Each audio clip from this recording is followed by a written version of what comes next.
Hello दोस्तों, आपका स्वागत है।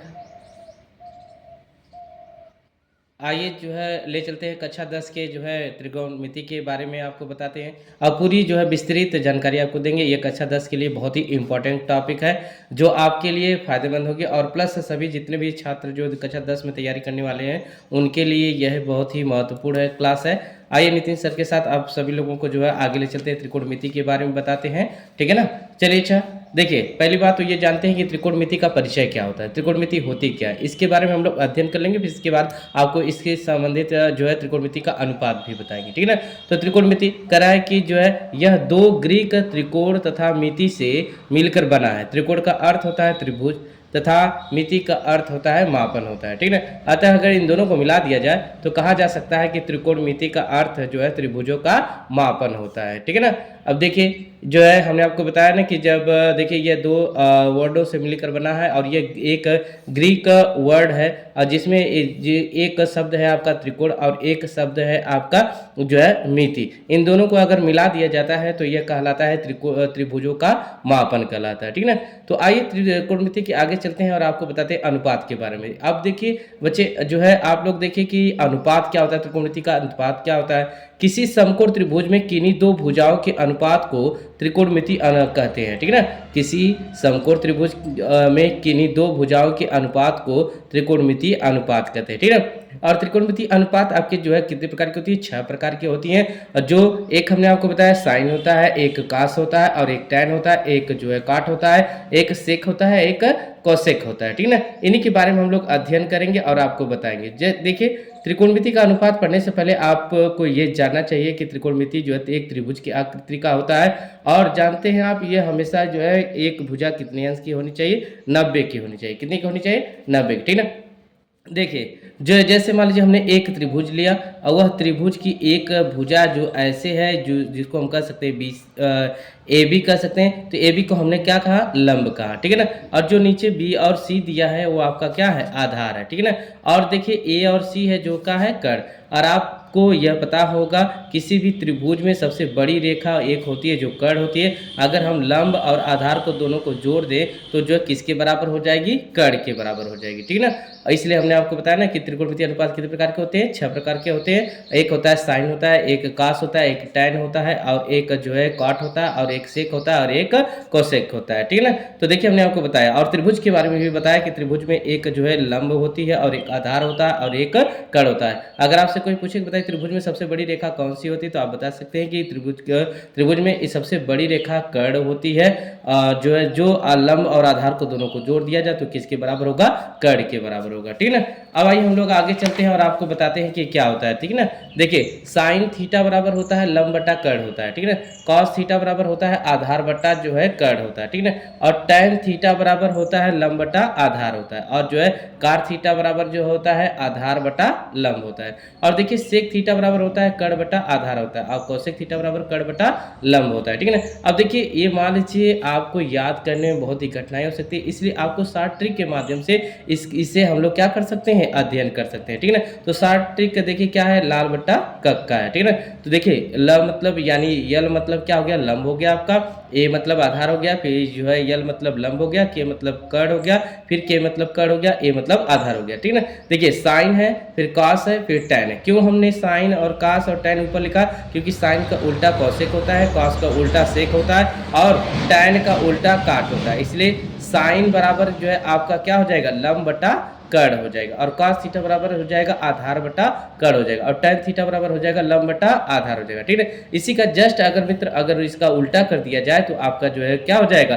कोसेक का वैल्यू प्राप्त हो जाएगा, सेक का वैल्यू प्राप्त हो जाएगा, काट का वैल्यू प्राप्त हो जाएगा। इसलिए कोसेक बराबर होता है आपका जो है कर्ण बटा लंब होता है और सेक थीटा बराबर होता है आपका जो है कर्ण बटा आधार होता है और जो है काट थीटा बराबर आधार बटा लंब होता है। ठीक है ना। तो देखिए त्रिकोणमिति अनुपात प्रयोग करने से पहले सभी जो है बच्चों को ये तो पता होना चाहिए कि पाइथागोरस प्रमेय क्या होती है। आप पिछली कक्षा में पाइथागोरस प्रमेय पढ़े होंगे लेकिन आपको वो नहीं समझ में आया होगा, तो आइए आज हम आपको बताते हैं कि पाइथागोरस प्रमेय होती क्या है और पाइथागोरस प्रमेय कहाँ लागू होती है, इसलिए हम इसके बारे में अध्ययन करेंगे और पाइथागोरस के बारे में बातें करेंगे। ठीक है। तो पाइथागोरस प्रमेय जो है हमेशा समकोण त्रिभुज पे लगती है। कितने पे?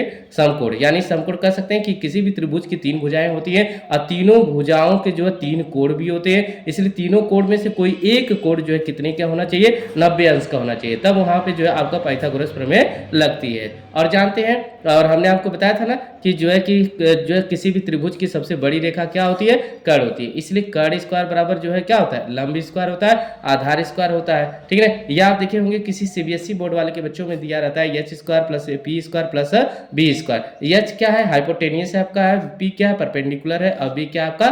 बेस है। ठीक है ना, इसलिए हम कह सकते हैं तो hypotenuse square, perpendicular square plus जो है बेस स्क्वायर हो सकता है। ठीक है ना, ये आपका पाइथागोरस प्रमेय है। ठीक है ना, अब आइए हम आपको जो है इस पे एक सवाल लगा कर दिखाते हैं, जिसके कारण से आपको पता चल जाएगा कि इसका अनुपात का प्रयोग कहाँ करते हैं। ठीक है ना, जैसे मान लीजिए आपके देखिए बोर्ड के एग्जाम में पूछे जाने वाला सबसे जो है अधिक क्वेश्चन पूछा जाता है। देखिए कह रहा है कि यदि tan a बराबर 4/3 है तो अन्य सभी त्रिकोणमितीय अनुपातों का मान ज्ञात कीजिए। ठीक है ना, तो देखिए आपका दिया है, यहाँ पे क्या दिया है? tan जो है a बराबर आपका दिया है 4 बटा कितना दिया है? 3 दिया है। अब देखिए tan बराबर आप जानते हैं यहाँ पे क्या होता है? लंब बटा आधार होता है। ठीक है ना, तो जो है देखिए इसको हम लोग क्या मान लेते हैं? लंब मान लेते हैं, और इसको क्या मान लेते हैं? आधार मान लेते हैं। ठीक है ना, और एक छोटा सा यहाँ पे त्रिभुज बना लेते हैं जो एक कैसा होना चाहिए? जो है समकोण होना चाहिए। ठीक है ना, हमने इसको माना a मान लिया, इसको b मान लिया, और क्या लिया? इसको c मान लिया। ठीक है ना, तो देखिए आपका लंब कितना दिया है? 4 दिया, आधार आपका कितना दिया? 3 दिया। ठीक है ना,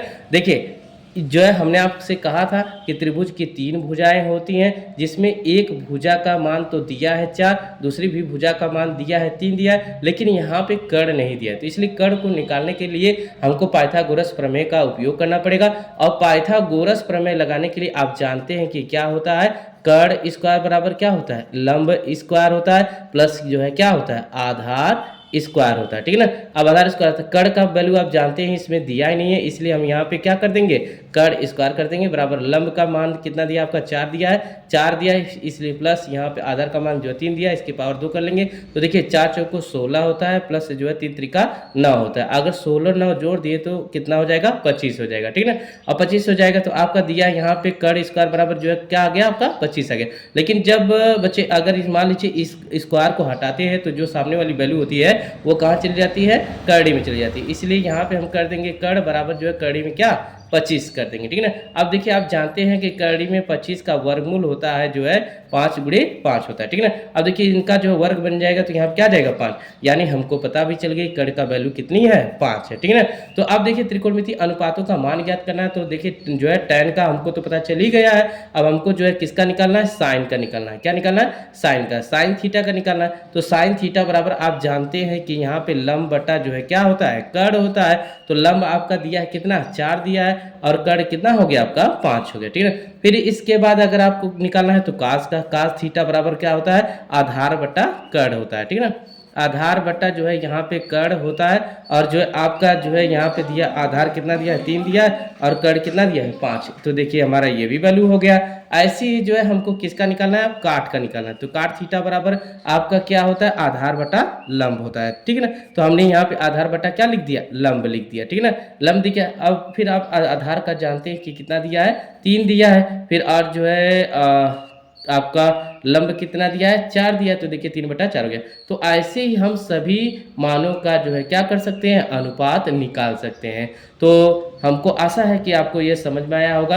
अगर जिन लोगों को समझ में नहीं आया होगा तो आप कमेंट करें, और इससे भी बेहतर आपको जो है समझाया जाएगा। ठीक है ना, लेकिन हमको नहीं लग रहा कि आपको ऐसा कहीं मिलेगा, इसलिए जो है इसको सरल विधि से आपको क्या किया गया? लगाया गया।